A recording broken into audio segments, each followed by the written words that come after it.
aí, pessoal, tudo bem? Nessa segunda aula, nós veremos um pouco da história do violino. E a primeira coisa que eu acho que a gente precisa ver é o seguinte: não existe uma data, nem um inventor. Não existe um momento exato para dizer o violino foi inventado no dia tal, do ano tal, em tal lugar por tal pessoa. Isso não existe. O violino, ele é o resultado de uma evolução. Ou seja, havia outros instrumentos de vários lugares e que foram transformando com o passar do tempo. As pessoas, baseadas nesses instrumentos, tentaram fazer melhorias, tentaram fazer um instrumento melhor.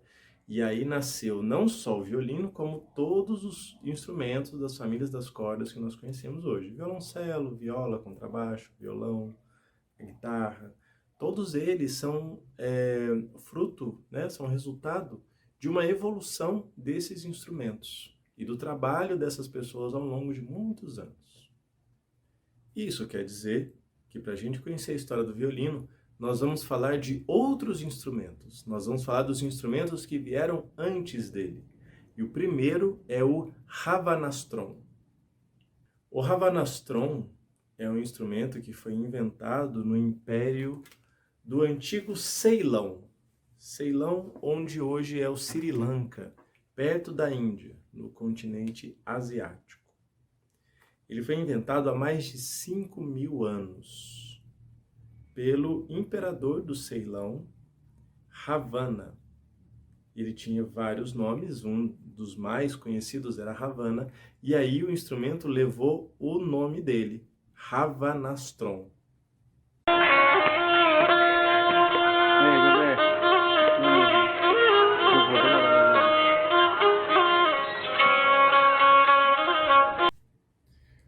Depois do Ravanastron, nós vamos ver o rebab, ou rebab árabe. Inclusive, esse instrumento tem alguns outros nomes. Esse é um instrumento que surgiu na Península Arábica, a região do Oriente Médio. E ele acaba sendo um instrumento muito utilizado nas músicas árabes.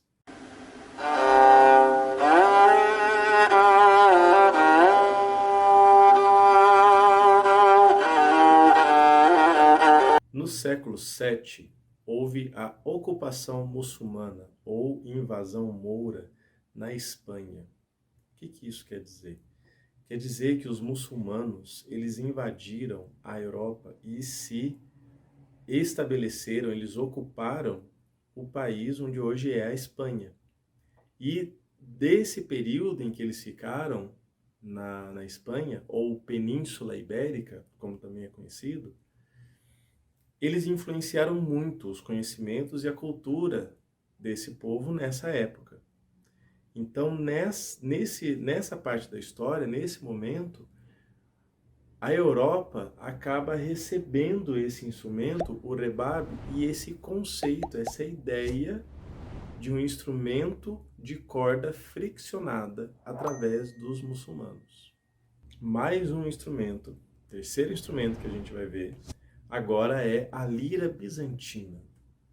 Ela tem esse nome por ser do Império Bizantino. É um império muito antigo, onde hoje é o país conhecido como Turquia.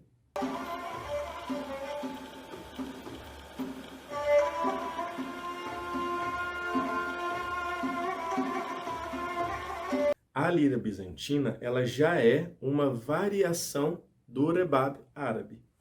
E aí, como eu falei no começo da aula, os artesãos, os luthiers, que são as pessoas que trabalham fabricando ou consertando ou aperfeiçoando instrumentos, eles foram aperfeiçoando esses instrumentos diferentes que foram chegando. Então eles pegaram a lira bizantina, que tinha a ideia do rebab, e criaram no século X a viela.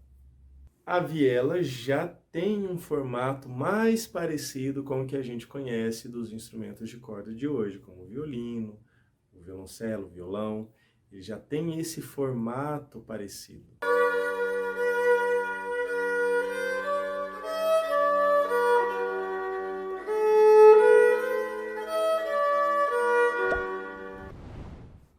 viela, que se a gente trocar só a letra do meio, a gente vê que a palavra se transforma em viola.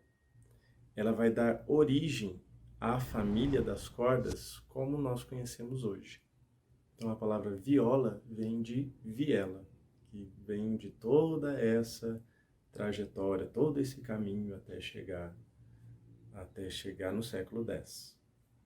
E um fato curioso é que nesse período eles fizeram uma viola que você podia apoiar no braço para tocar. E uma um pouco maior, que não cabia no braço. Então você tinha que apoiar nas pernas para poder tocar. E aí, o nome que eles usavam para diferenciar um instrumento do outro era viola da braccio, que em italiano quer dizer viola de braço, e viola da gamba, que em italiano quer dizer viola de perna. Então você tem um instrumento que vai dar origem à viola e ao violino, e o outro, maior, para se apoiar na perna, que vai dar origem ao violoncelo depois. Então os artesãos foram desenvolvendo e aperfeiçoando esses instrumentos, e aí nós tivemos a viola, o violoncelo, o baixo e o contrabaixo. E aí, o que acontece? Eles entenderam que você fazendo um instrumento maior, com as cordas mais grossas, você tem instrumentos mais graves. E eles queriam um instrumento que fosse mais rápido, mais ágil, e que tivesse um som mais agudo. Eles queriam isso para que as notas utilizadas nas composições da época fosse mais ampla. E aí eles tiveram a ideia de criar uma viola pequena, um violino. O hino, no final da palavra violino, quer dizer isso, pequeno. Então o violino é uma viola pequena. E o violino, quando surgiu, ele não tinha bem esse formato que a gente conhece hoje em dia. Isso é um violino barroco.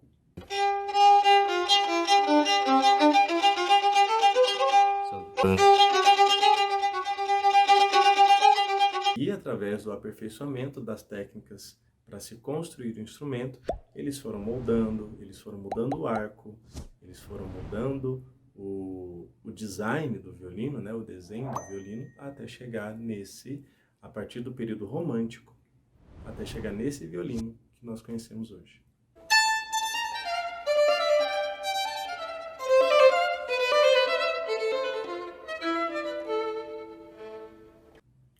E essa é a história do violino. Eu espero que vocês tenham gostado e fiquem ligados na nossa próxima aula. Até mais!